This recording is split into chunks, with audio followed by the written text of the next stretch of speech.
ang mga kwento ng pag-ibig, kwento ng buhay at kwento ng pag-asa dito sa Barangay Love Stories. Love Stories.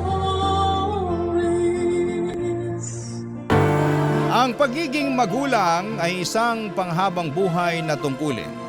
At kahit na tumanda na ang mga anak natin ay hindi pa rin pwedeng mawala ang pagiging magulang natin sa kanila. Ikaw kabarangay, anong klaseng magulang ka sa iyong mga anak? Dear Papa Dudut, magandang araw po sa inyo at sa mga masusugid ninyong tagapakinig. Ako po si Limuel, 35 years old at isa sa mga libo-libo ninyong kabarangay dito sa Caloocan. Netong taong ko lamang nadiskubre ang Barangay Love Stories noong minsang nakapakinig ako ng isa sa mga kwento ninyo na umere habang nasa taxi ako pauwi sa amin. Tapos isang araw ay naisipan ko magpadala ng sulat sa inyong istasyon upang ibahagi ang istorya ng pag-iibigan namin ni Stella. Bale, nagkakilala kami noong nasa high school pa lamang kami. Pareho kasi kami ng organisasyon na sinalihan at yon ang naging daan upang maging malapit ang loob namin sa isa't isa. Mataas ang pangarap ni Stella sa buhay, Papa Dudut. Gusto niyang kumuha ng kurso sa pag-aabogasya. Kaya lang merong nangyari bago pa man din kami makapagtapos.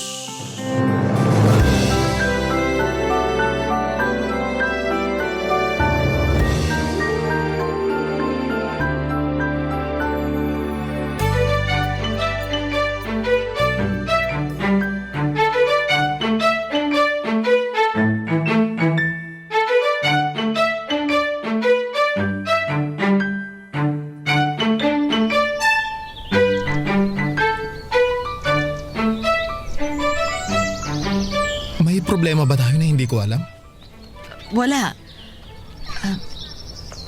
Meron. Stella naman. Lemuel, buntis ako. Teka, anong sinabi mo? Buntis ako. Kumpirmado na ba yan? Oo. Kanina, sumubok akong mag-pregnancy test. 2 buwan na kasi akong hindi dinaratnan simula nung may nangyari sa atin. Akala ko irregular lang ako. Yun bang nagbago lang yung cycle ng pagkakaroon ko pero hindi eh. Bukod dun, nakakaramdam na rin ako ng mga sintomas ng pagbubuntis kaya naghinala na ako. Pero, bakit ngayon mo lang sinabi yan, Stella? Hindi pa kasi ako sigurado. Gusto ko munang kumpirmahin. Saka natatakot ako, Limuel. Natatakot ako na ipaalam sa'yo. Iniisip mo ba na baka tumakas ako at hindi ko panagutan yung magiging anak natin? Sorry, Limuel. Hindi naman kita masisisi doon. Sa dami ba naman ng mga loko-lokong lalaki ngayon, maiisip mo talaga yung bagay na yan. Matatakot ka pero Stella, gusto ko lang sabihin sa'yo na iba ako sa kanila. Alam ko naman yun, kaya nga nakokonsensya ako ngayon kasi pinag-isipan kita ng ganun. Ayos lang, ang mahalaga sa akin ngayon, kayo nang magiging anak natin. Pero ano nang gagawin natin ngayon? Kakausapin ko muna ang mga magulang mo.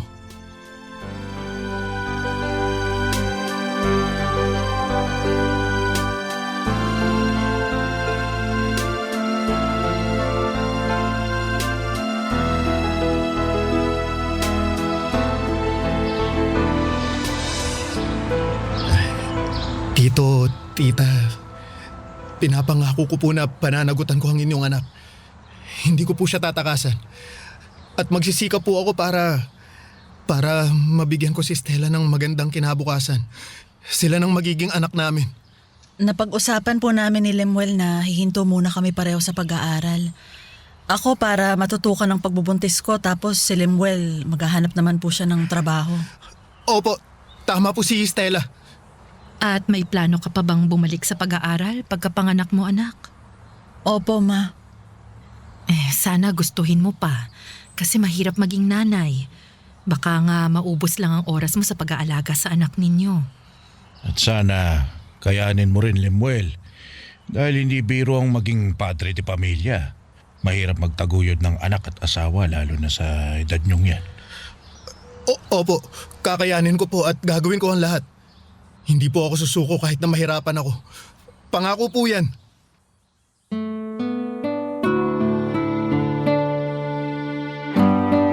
Papadudot, pinangatawanan ko ang pinangako ko sa mga magulang ni Stella. Kaya nga nang makapagtapos kami sa high school, paghahanap agad ng trabaho ang inatupag ko. Sa isipan ko ay gusto kong makapag-ipon ng pera para sa panganganak ni Stella. Kahit na anong trabaho basta disente, pinasok ko. Hindi na ako namili pa, nagtindero ako, tumao sa palengke, karinderya, naging kargador at factory worker. Pero hindi naging madali ang lahat, kahit na anong kayod at pagsisikap ko sa trabaho. Bukod doon ay sobrang liit ng kita ko na kulang pa sa mga gastusin namin sa bahay. Mabuti na lamang at inalalayan kami ng mga magulang ni Stella nung nanganak siya. Pero hiyang-hiya ako sa kanila dahil pakiramdam ko ay hindi ko napangatawanan ang pinangako ko sa anak at apo nila, Papa Dudut.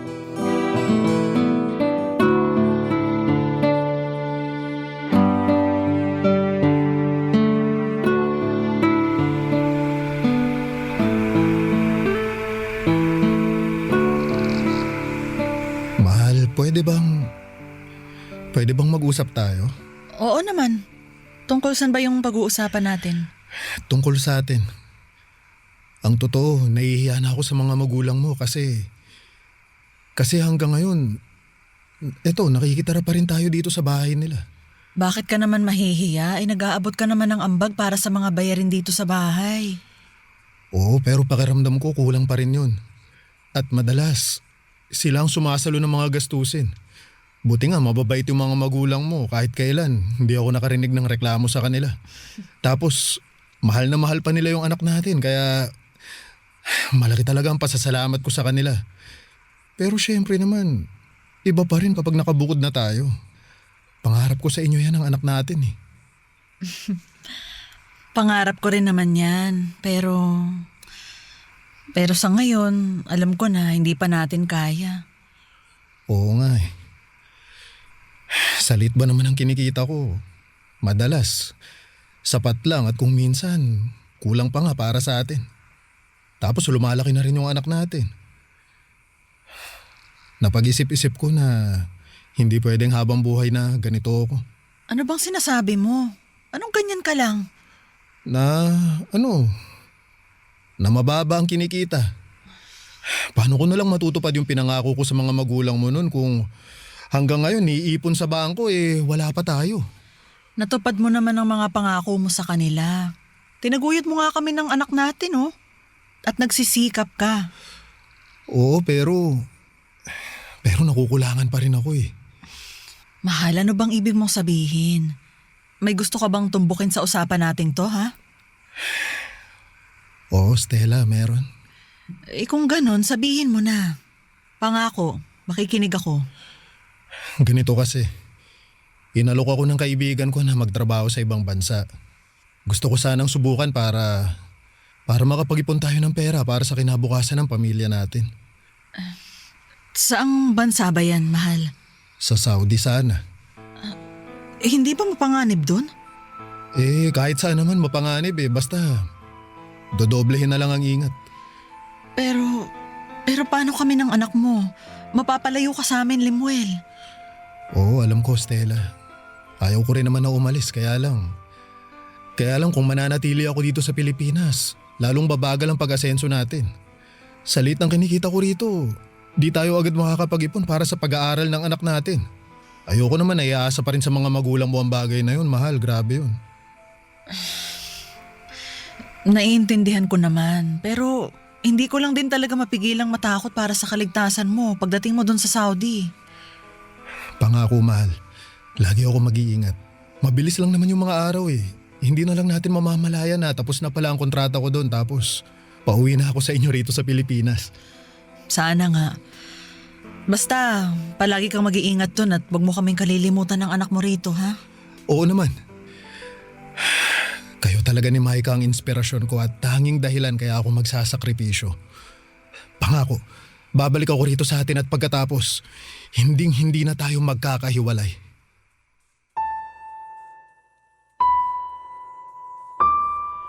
Papa Dudut, unahan ko na ang pangamba ni Stella, lalo na at mapapalayo ako sa kanila ng anak namin. Ngunit desidido akong umalis. Hindi naman kasi araw-araw ay pwedeng dumating sa buhay natin ang ganong klase ng oportunidad. Kaya naman pinakalma ko na lamang siya. Nangako ako na ayoko sanang palagpasin yon. Pero kailangan naming piliin ang ganong option. Mabuti na lamang at napapayag ko rin si Stella. Kinausap din namin ang mga magulang niya at tinulungan nila ako sa mga gastusin sa papeles na kinakailangan ko para makapag-ibang bansa. Naging madamdamin ang pamamaalam ko noong araw na aalis na ako. 3 taong gulang pa lamang noon ang anak naming si Maika para maintindihan ng lahat. Pero siya ang inspirasyon ko. Kaya ako pansamantalang magtatrabaho sa malayo. Bago ako tuluyang sumakay sa eroplano ay isang mahigpit na yakap at mainit na halik kasama ang pangako nang muli kong pagbabalik ang iniwan ko sa aking pinakamamahal na si Stella at anak naming si Maika, Papa Dudut. Barangay Love Stories. Barangay Love Stories. Papa Dudut, mahirap maging OFW dahil malayo ka sa iyong pamilya. Sobrang miss na miss ko na ang aking mag-ina. Tanging sa cellphone ko lamang sila nakakausap kaya naman malaking bagay sa akin yon. Gusto kong sulitin ang bawat sandali lalo na at hindi ko pa noon kasamang lumaki ang anak namin. Pakaramdam ko ay marami akong utang at pagkukulang sa kanya. Pero akala ko pagkatapos ng 3 taon na kontrata sa ibang bansa ay makakauwi na ako sa Pilipinas. Pero hindi pa rin pala. Dahil kulang pa ang naipon namin para makapagbukod kami ng bahay ni Stella. Alam ko na gustong-gusto na niya akong pauwiin ngunit sinabi ko sa kanya na mag-i-extend ako para hindi kami mawala ng pinagkakakitaan. Kahit ayaw naman ni Stella, mabigat sa loob niya na pumayag pa rin sa gusto kong mangyari. Makalipas nga ang 6 na taon ay umuwi ako sa Pilipinas pero para sorpresahin ang mag-ina ko. Subalit ako pala ang masosorpresa.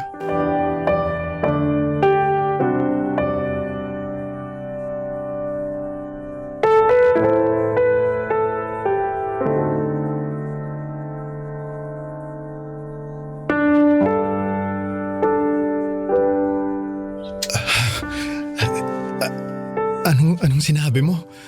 Baka naman nagbibiro ka lang, mahal. Mahal, pakiusap. Sabihin mong nagbibiro ka lang kasi hindi ko matatanggap yung sinabi mo. Sana nga nagbibiro lang ako pero hindi. Hindi ako nagbibiro, mahal. May cancer ako. Ayan o. Tingnan mo, basahin mo yung nakasulat dyan sa papel. Ano to? Resulta yan ng biopsy sa akin. Sabi dyan, cancerous daw yung tumubong bukol sa bituka ko kaya kailangan kong sumailalim sa gamutan. Diyos ko. Bakit ikaw pa? Bakit sa'yo pa, mahal? Marami namang masasamang tao yung pwedeng tamahan ng sakit na to. Bakit ikaw pa? Bakit sa'yo pa? Hindi ko rin alam. Hindi ko rin talaga alam ang sagot sa tanong mong yan, mahal.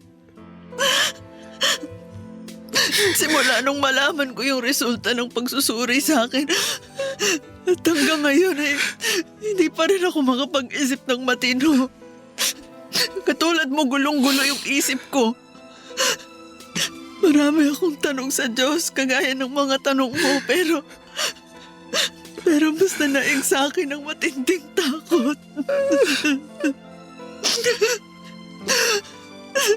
Mahal, napakabata pa ng anak natin si Micah para mawalan ng nanay. Hindi mangyayari yun. Hindi mawawala ng nanay ang anak natin. Hindi. Sana nga hindi. Pero baka nakakalimutan mo, cancer ang kalaban natin.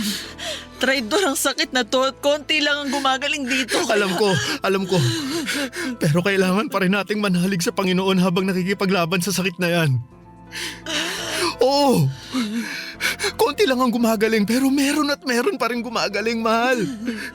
Kaya nga kahit maliit na tsansa lang, gusto ko ilaban pa rin natin ang pagpapagamot mo.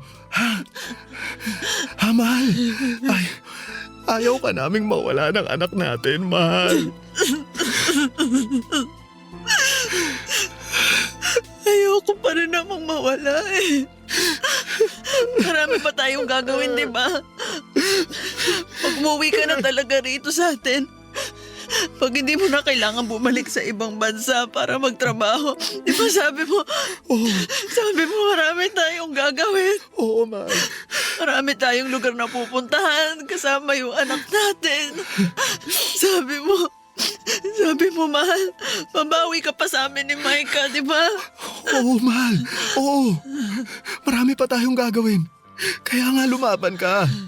Kaya dapat talaga kayanin mo. Huwag kang mag-aalala kasi ako na ang bahala. Ipapagamot kita. Sisiguraduhin ko na gagaling ka.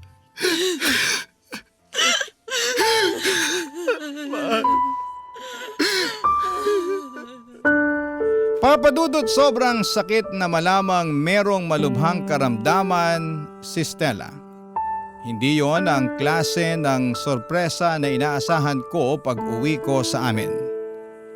Ni sa hinagap ay hindi ko naisip na posibleng mangyari ang bagay na yon.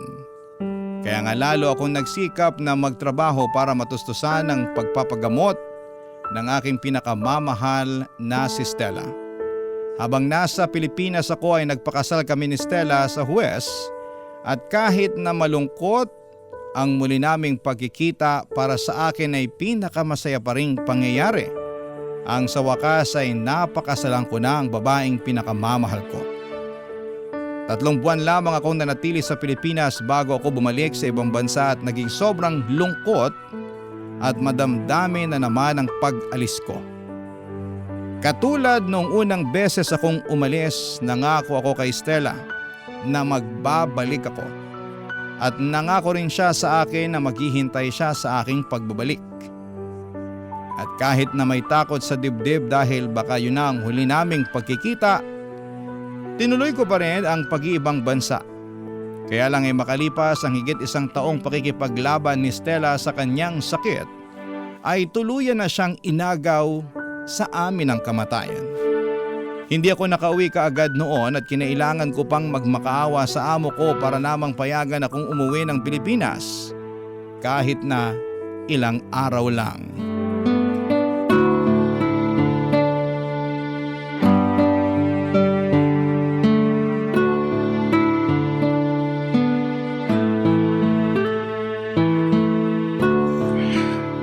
Micah, anak, may tampo ka pa rin ba kay Papa? Meron pa po. Hindi pa rin po nawawala eh.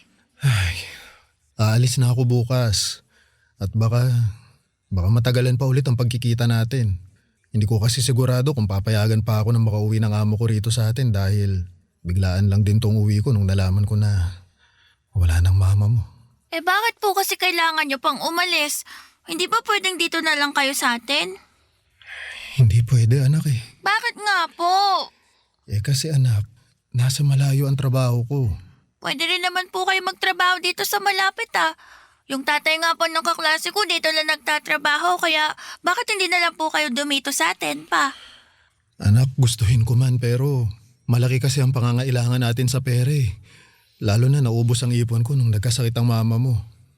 Ipon ko yun para sa pag-aaral mo sa kolehiyo, nak. At kung dito ako magtatrabaho sa atin, baka hindi ko kayang kitain yung pera na kinikita ko ngayon sa ibang bansa. Baka matagalan pa ulit ako makapag-ipon para sa pag-aaral mo, kaya pasensya ka na kung hindi ko muna mapagbibigyan yung hiling mo na dumito na ako. Andaya nyo naman po pa. Wala na nga si Mama tapos aalis pa kayo. Paano na lang po ako? Kapag umalis kayo, maiiwan na lang po ako mag-isa dito. Pero nandito naman ang Auntie Jane mo, anak eh. Pati yung mga pinsan mo at saka... Pero pa, iba pa rin pag nandito kayo ni Mama. Kasi mga magulang ko po kayo. Pasensya ka na, anak, pero kailangan talagang umalis ni Papa eh. Siguro sa ngayon, hindi mo pa naiintindihan na ginagawa ko to para sa'yo. Para sa pamilya natin, pero naniniwala ako na balang araw, mahuunawaan mo rin ang lahat. Hindi na po ako bata. Naiintindihan ko na po lahat pa. Kung naiintindihan mo na ang lahat, umaasa ako na lalawakan mo ang pag-unawa mo sa sitwasyon ng buhay natin, anak. Sa ngayon, ito lang ang nakikita akong paraan eh. Ang magtrabaho sa malayo para maitaguyod kita. Para maitaguyod ko ang pamilya natin. Sana talaga maintindihan mo kung bakit kailangan kong umalis.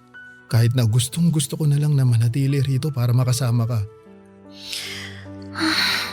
Pero, babalik po ba kayo pa? Oo naman, anak. Bakit naman hindi? Kasi nangako rin po kayo kay Mama na babalik nun eh. Pero ang tagal nyo raw pong tinupad. Alam mo, anak, alam ng mama mo na meron akong dahilan. Masakit din naman sa kalooban ko na hindi ko natupad ang pangako kong yun sa kanya eh. Pero sana hindi yun maging dahilan para di ka na maniwala sa akin na babalikan kita rito, anak. Mag-iipon lang talaga ako ng pera tapos uuwi na ako rito para makasama ka, ha? Aasahan ko po yan pa. Hihintayin ko po yung pagbabalik nyo rito sa atin para magkasama na po tayo. Oo, anak. Basta ipangako mo na magpapakabait ka, ha? Mag-aaral ka ng mabuti at saka susundin mo ang mga utos sa'yo ng auntie mo. Naku, malaking bagay na nandyan siya para tumayong nanay sa'yo. Lalo na't iniwan na tayo ng mama mo.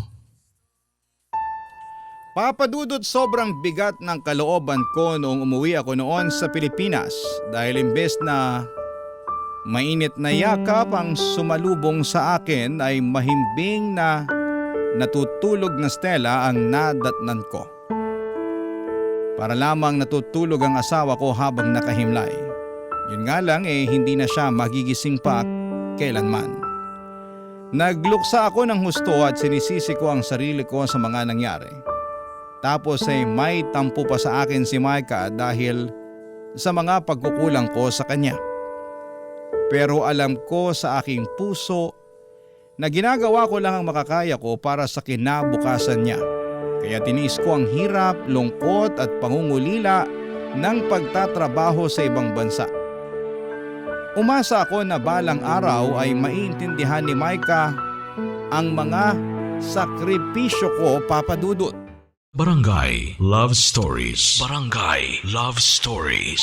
Papadudot, mabilis na lumipas ang 5 taon.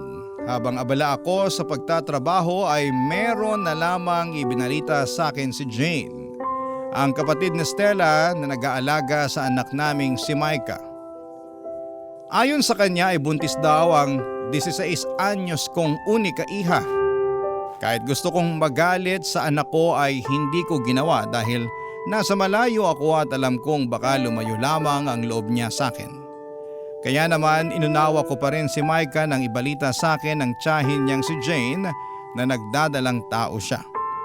Nang mga panahong yon ay mas nadagdagan ang dagok sa aking dibdib at pasan na responsibilidad sa mga balikat ko. Hindi na lang kasi basta pag-aaral ng anak ko ang dapat kong tustusan, kundi maging ang pagdadalang tao na rin niya. Kaya nga sa abot ng makakaya ko ay sinuportahan ko pa rin si Micah. Tuwing may pagkakataon ay araw-araw ko siyang kinukumusta sa pamamagitan ng pagtawag sa cellphone. At kahit na malayo ako, gusto ko pa rin gampanan ang tungkulin ko sa kanya bilang isang ama. Ang hirap, sobra. Gabi-gabi akong umiiyak at walang sandali na hindi ko kinausap si Stella sa panalangin ko. Litong-lito na ako. Hindi ko na alam ang gagawin at dapat unahin. Trabaho ba o kapakanan ng aking anak na nasa malayo ang dapat kong pagtuunan?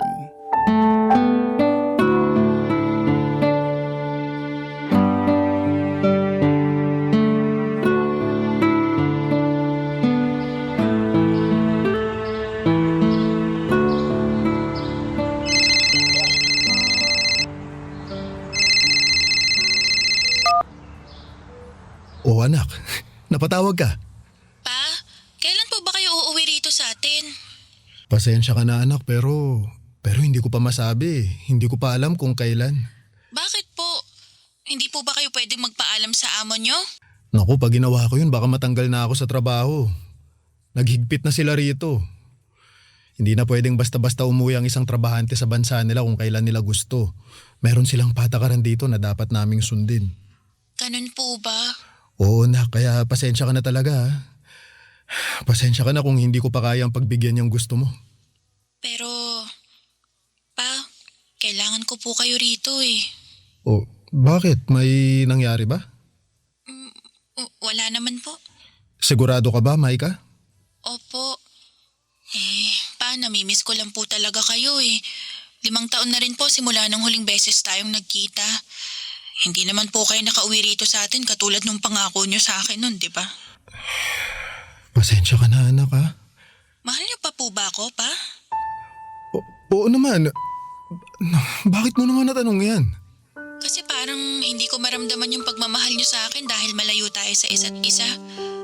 Oo, alam ko naman po na nandyan kayo para magtrabaho pero kailangan ko rin naman ng papa ko lalo na ngayon na nabuntis ako. Hindi kasi ganun kadali ang gusto mong mangyari anak eh. Dahil ba buntis ako at mas nadagdagan ng responsibilidad niyo? Akala ko po kasi kapag ginawa ko yun, pag nabuntis ako, makukumbinsi ko na kayong umuwi para alagaan ako at ang magiging anak ko. Pero nagkamali ako kasi lalo lang pala matatagalan yung pananatili niyo sa ibang bansa dahil kailangan niyo pa kaming tustusan ng magiging anak ko. Anak, nangyari na yon at wala na rin naman tayong magagawa para baguhin pa ang lahat. Nagkamali ka, oo. At nagkulang din ako dahil hindi kita nagabayan. Kaya nga ang tanging na lang nating magagawa panindigan yung pagbubuntis mo, anak. Kahit na nangangahulugan pa yun na matatagalan ulit ako sa pagbabalik dyan sa Pilipinas. Kasi ayan, kailangan kong suportahan ang panganganak mo at ang magiging apo ko sa'yo. Sorry po talaga, pa. Sorry kasi naging mapusok ako. Sorry din po kung naging makasarili ako at padalos-dalos sa mga desisyon ko sa buhay. Kala ko lang po kasi yun yung tamang gawin para mapauwi ko na kayo at magkasama na tayo. Pero parang napalala ko palalo yung sitwasyon eh. Akala ko naiintindihan ko na talaga ang lahat kung bakit kailangan niya magtrabaho sa malayo. Pero hindi pa rin po pala. Sorry po talaga, pa. Hayaan mo na anak. Sigurado ako na kung buhay ang mama mo, mas gugustuhin mo na unawain kita kaysa pagalitan. Ayoko namang makapagsalita sa iyo ng hindi maganda dahil baka maging ugat lang yun ang paglayo ng loob mo sa akin. Kaya ayos lang. Hayaan mo na anak. Ang mahalaga, meron kang natutunan sa nangyari. Meron nga po at sobrang laking aral po nito para sa akin. Papa Dudut, alam ng Diyos na gustong-gusto ko nang umuwi sa Pilipinas para maalagaan ang aking anak.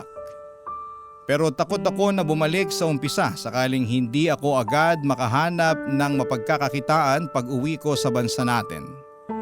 Ayoko na mawalan kami ng pera ni Maika lalo na at kailangan kong pag-ipunan ng panganganak niya. Kaya lang merong nangyari na hindi inaasahan, Papa Dudut. Pagkatapos kasi ng pag-uusap naming yon ng anak ko ay hindi na ulit ako nakatanggap ng tawag mula sa kanya. Kapag kinukumusta ko siya sa Auntie Jane niya ay sinasabi lang nito na maayos naman daw ang kalagayan ng anak ko. Bukod doon ay dumalas ang pananaginip ko kay Stella. Hindi ko alam kung ano ang kahulugan noon ngunit may isang beses na sinabi niya sa akin sa panaginip ko na kailangan daw ako ng anak namin. Tandang-tanda ko pa na nagising na lamang akong pawisan at kabado. Natakot ako at agad kong naisip si Micah. Doon ako nagdesisyon na umuwi sa Pilipinas nang hindi pinapaalam sa pamilya ng namayapa kong asawa. At tama nga ang kutob ko, hindi maganda ang kalagayan ni Micah. Naabutan ko siyang natutulog sa garahe ng bahay at hindi ko na napigilan pa ang aking matinding galit, Papa Dudut.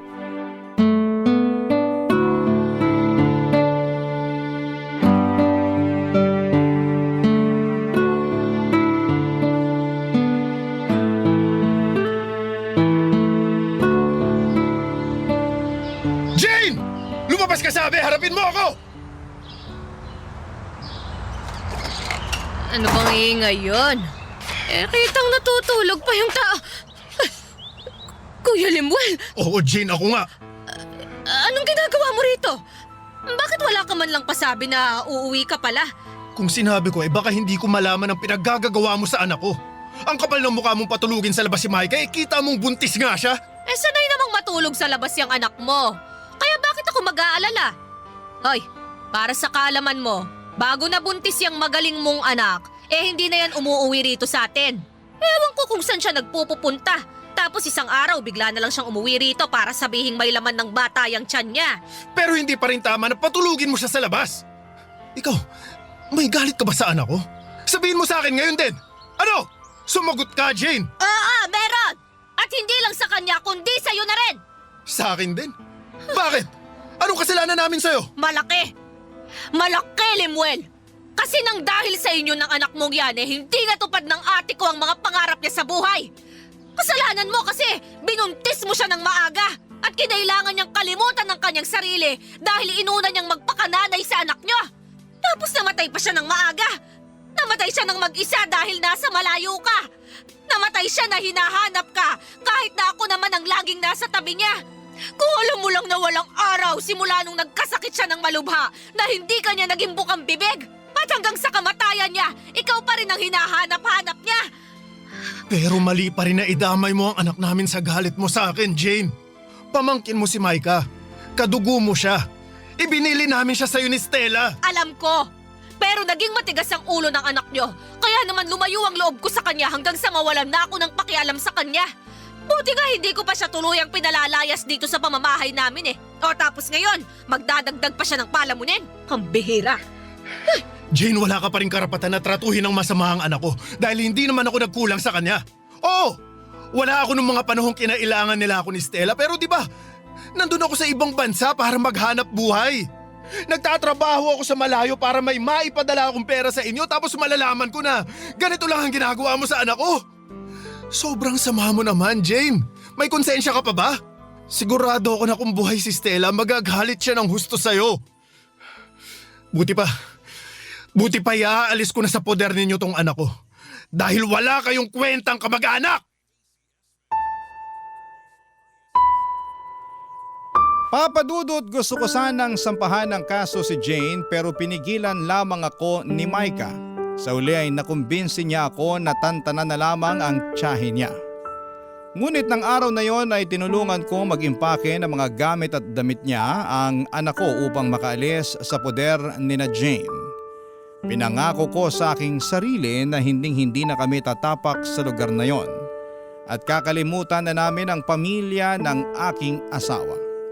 Sa kasalukuyan ay magkasama kami ng anak ko na nangungupahan sa isang apartment dito sa Caloocan. Hindi na rin pala ako bumalik sa ibang bansa at nagtayo na lamang ako ng maliit na grocery store gamit ang naipon kong pera mula sa pagtatrabaho ko sa ibang bansa. Nakapanganak naman si Micah at pinangako ko sa aking sarili na babawi sa mga pagkukulang ko sa kanya.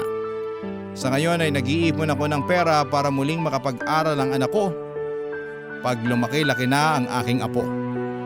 Hanggang dito na lamang po ang sulat ko. Maraming salamat po sakaling mapili po ninyong i-ere sa inyong programa. God bless and more power po sa Barangay Love Stories. Ang inyong kapuso at kabarangay forever,